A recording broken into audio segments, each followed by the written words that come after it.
امام محمد باقر علیہ السلام یا امام زین العابدین سے کسی نے پوچھا تھا مولا آپ پر امت نے بڑے مظالم ڈھائے لیکن سب سے بڑی مصیبت کا نام بتائیں۔ فرمایا سب سے بڑی مصیبت یہ ہے کہ ہماری دونوں عیدیں مسلمانوں نے برباد کر۔ مولا کیسے؟ فرمایا ایسے کہ دنیا میں رمضان کی عید کا جشن منانے کی تیاریاں کر رہی تھی کہ ہمارے جد بزرگوار حیدر کرار کو بے جرم و بے خطا اللہ کے گھر میں حالت صوم و صلات میں روزے کے ساتھ بھی تھے، نماز پڑھ رہے تھے کہ ان کو شہید کر دیا گیا۔ 3 دن تک مولا بستر شہادت پر کروٹیں بدلتے بدلتے آخر تیسرے دن اللہ کی بارگاہ میں مظلومیت کے ساتھ پہنچ گئے، اور جن کے بزرگوں اور رہبروں اور رہنماؤں کے ساتھ یہ سلوک کیا جائے، ایک ہفتے کے بعد آ جاتی ہے عید، کیا ان کی اولاد یا ان کے محب اور حبدار بھی کوئی جشن منا سکتے ہیں؟ فرمایا دوسری ہے عید قربان۔ عید قربان کی دنیا تیاریاں کر رہی تھی کہ عید سے عین 1 دن پہلے نامی ذی الحجہ کو ہمارے مظلوم کربلا کے سفیر اور وکیل جناب مسلم ابن عقیل اور ان کے میزبان ذیشان جناب عان ابن عروہ کو ظالموں نے ظلم و جور کے ساتھ بلا جرم و بے خطا دارالعمارت میں شہید کر دیا۔ ان کے سر قلم کر کے دمشق بھیج دیے گئے، اور دنیا جب عید منا رہی تھی تو ہمارے مظلوموں کی لاشوں کو نہ کوئی غسل دیا گیا،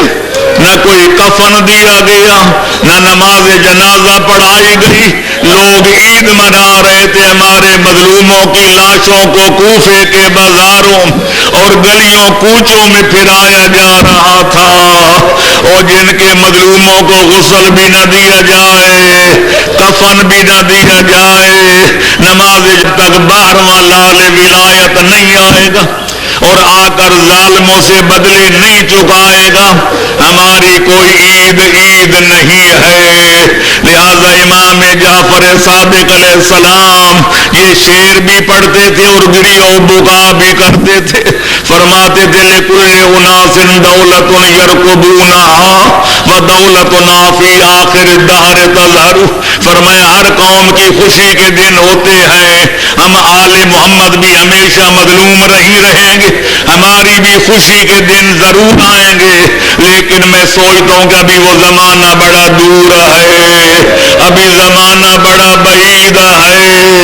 اس لیے ہم دعا کرتے ہیں الہ العالمین جلد اسے بھیج جسے پردے میں چھپا رکھا ہے، تاکہ وہ آئیں ادھر آسمان سے حضرت عیسیٰ نزول جلال فرمائیں اور دونوں بزرگوار مل کر اسلام کی نشہ ثانیہ کے لیے اس طرح کام کریں کہ دنیا سے تمام مذاہب کا نام و نشان مٹ جائے اور اسلام کا بول بالا ہو جائے اور ساری دنیا توحید اور اسلام اور قرآن سے چھلکتی ہوئی نظر آئے۔ وآخر دعوانا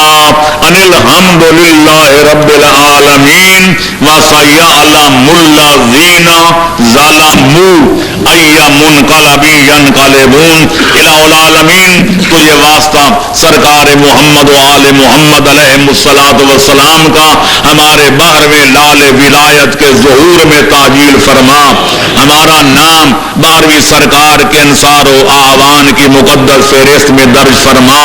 یا اللہ عالم اسلام کو اتحاد و اتفاق کی توفیق عطا کر اور مسلمانوں کو متحد ہو کر دشمنان اسلام کے غلط ارادوں کو زر و زمین اپنا خاک میں ملانے کی توفیق عطا فرما۔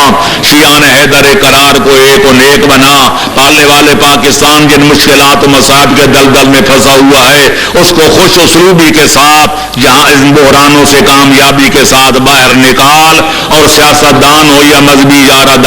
سب کو متحد ہو کر اسلام اور پاکستان کی حفاظت کرنے کی توفیق عطا فرما، کیونکہ ہمارے جس کشتی کے سوار ہیں اس کشتی کا نام پاکستان بھی ہے، اسلام بھی ہے، اسلام ہے تو سارے